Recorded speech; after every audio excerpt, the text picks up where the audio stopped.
Pinag-iingat ng Coast Guard ang mga diver at dive resort sa Verde Island sa Batangas sa gitna ng iniimbestigahang pagkamatay ng dalawang Russian na natangay ng malakas na agos sa gitna ng scuba diving. Ang isa sa kanila, putol ang mga braso na hinihinalang shark attack, bagay na pinagdududahan ng isang eksperto. May report si Ivan Mayrina. Isang diver, Palutang-lutang at walang malay na matagpuan ang Russian diver na yan sa Batangas. First aid. Dead on arrival sa ospital sa Batangas City, ang diver. Siya at ang isang kababayan niya, parehong nawala ng sumisid sila malapit sa Pulang Bato sa Verde Island, Batangas City kahapon.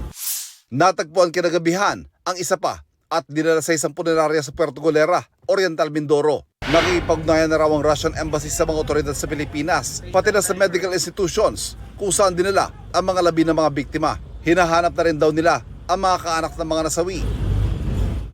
Nang makita ang bangkay na ikalawang Russian, putol ang mga braso nito. Hinala ng Philippine Coast Guard. Posibleng shark attack yan na unang beses daw na nangyari sa Verde Island. It was attack by a shark. Maraming mga shark doon sa area, sir.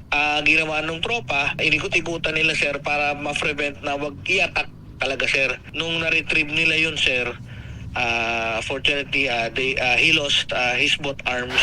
Pero ang isang Batikan dive instructor duda rito at posibleng iba raw ang nangyari. I will never believe that shark will attack because every dive na ginawa ko dyan, may shark kami nakikita. Sikat na diving spot ang Verde Island at sa underwater footage sa ito, ramdam ang malakas na undercurrent o agos ng tubig na ayon sa dive instructor ay posibleng dahilan daw para mahiwalay ang mga biktima sa mga kasamahan. Baka yun because of strong current waves, hinampas-hampas na yun sa corals kasi sa lakas doon talagang magkakalasog-lasog ang katawan mo. Nag-iimbestiga na ang Coast Guard Batangas. Pinag-iingat din muna ang mga dive resort at pinasusunod sa mahigpit na safety protocols. First aid.